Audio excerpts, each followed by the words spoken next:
Hi everybody, my name is Rocky Vitelli, global artist for Farouk Systems. We are really excited here today. We're going to be sharing the Chromashine colors here. We're going to be working with the pink, we're going to be working with the teal, and we're going to be working with a violet, sharing a color melting technique, working with diagonal sections, vertical sections, and horizontal sections, and really combining a beautiful melt of color between all these three colors. So stay tuned. We're going to do this color melting technique here. 3 sections. From the occipital down is 1 section. That will be horizontal.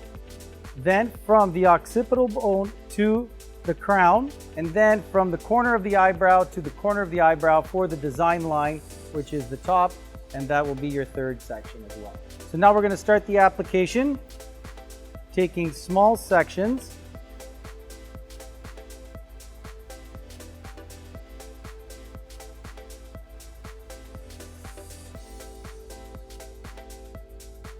So on our next section, we're going to take bigger section. We've covered the root area. We're going to start blending it in with our hands. We're going to work in with the teal color, coming in and just rubbing that in right through there, leaving a little bit of a gap in between. And we're going to blend that once we apply this.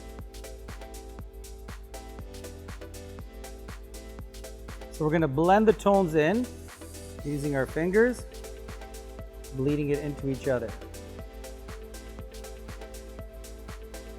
So right now we're applying the pink Chromashine, and you can see we're leaving that little bit of a gap between the 2 colors, and we're going to blend that in with our hands. Using our 2 fingers, wipe the 2 colors together, just like so. When you're applying the color, apply the violet, leave a space of natural color in between, then apply your teal, leave a space of natural color in between. Make sure that you apply, be generous with the amount of Chromashine that you're applying, so this way you're able to blend the 2 colors in with your fingers and create that nice blend. Protect the hair with foil. We're going to start again with our violet. Apply that close to the root as you can. And we're not going to come as far out as we did on our previous section, just to create that nice color melt between the 1st, 2nd, and 3rd section. When you're sectioning that hair, you take fine sections, working always clean, and you're going to apply on the one side quite thick, and you'll actually see when I put this hair down, what's going to happen is it's going to pop right up. See how it raises right through, and then come in and clean that up a little bit. So now you know that the hair has been fully saturated from both sides.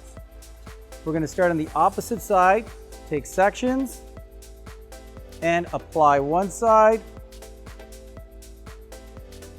pull that hair over, see that hair bubble up and come back up.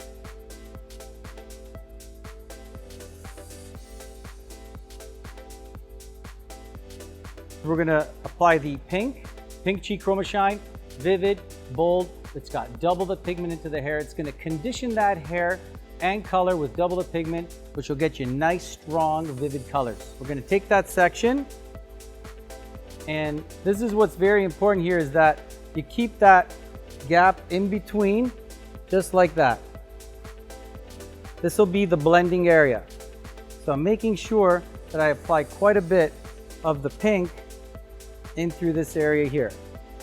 Blend the 2 together, and through the top, and push up and down, drag some of that dark into that pink. So bringing some of that pink up and take some of that purple down. Now we're going to come in and do the opposite side using a teal color that I've mixed by mixing the blue and the teal together. It's going to give us a nice beautiful combination of both colors, almost like that kind of aqua denim kind of tone to it.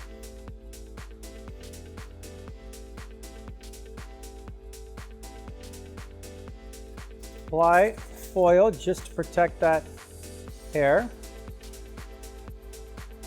Always keeping things nice and neat. And then I'm going to secure these foils with clips so they don't slide out. And now we're going to take diagonal sections for the last section on the top. And the reason why we're going to take diagonal sections is depending on how she parts her hair, the hair is going to flow and move differently and give you a nice blending of color. So always keeping in mind when you're working, you want to work clean and you want to make sure that your client doesn't have any color all over her skin.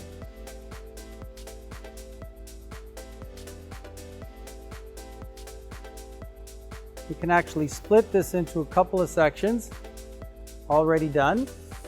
So now all we have to do is just pick up and color.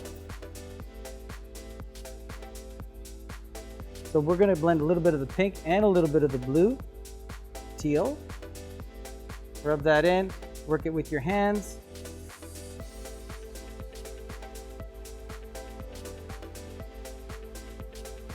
Now I'm going to come in with my fingers and slide that in. Slide in and up.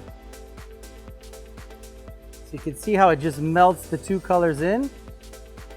We're going to get a nice, beautiful blending of tones right through that hair.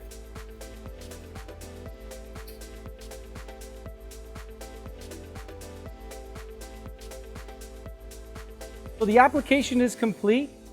We've applied the three colors, the three tones.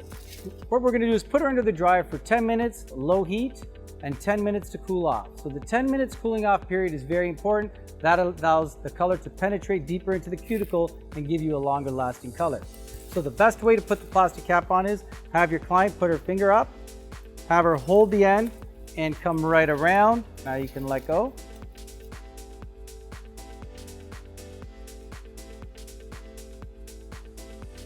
Make sure you really rinse that hair out. The reason why we rinse it with cool water is so the colors will bleed into each other, so you're still able to get all the tones that we got here right now. So once we did that, now we've blow dried it and we're gonna get ready for the styling process. What needs to be done is we need to put a dry blow dry into that hair. And what it's gonna do, it's gonna create a texture to that hair so we're able to braid and wind and pin that hair without the pin sliding right through. So the way it's done, you take a 1-inch section right through here, clip that out of the way, apply a little bit of the Ultimate Control Spray into the root area, because as we blow dry that in, it's going to penetrate and come right through to the mid shaft and the ends. But it's more the root area we want to connect with. We're going to turn the dryer on and dry that root area.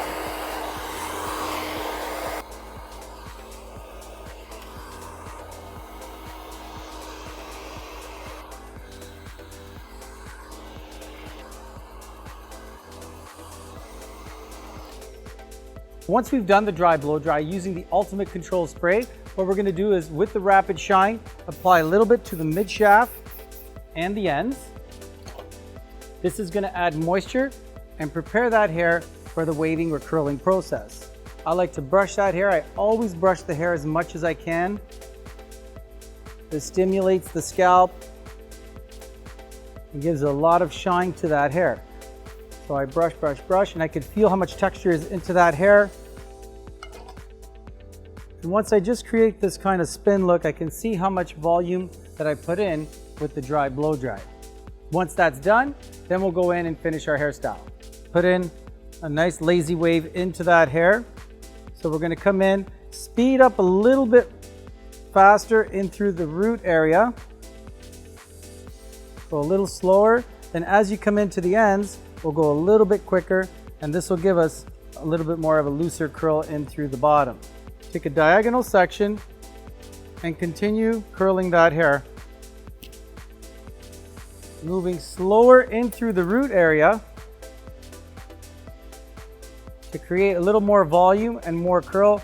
As you come to the ends, moving that hair a little bit quicker, so you're creating a much more softer ends with a stronger curl in the middle.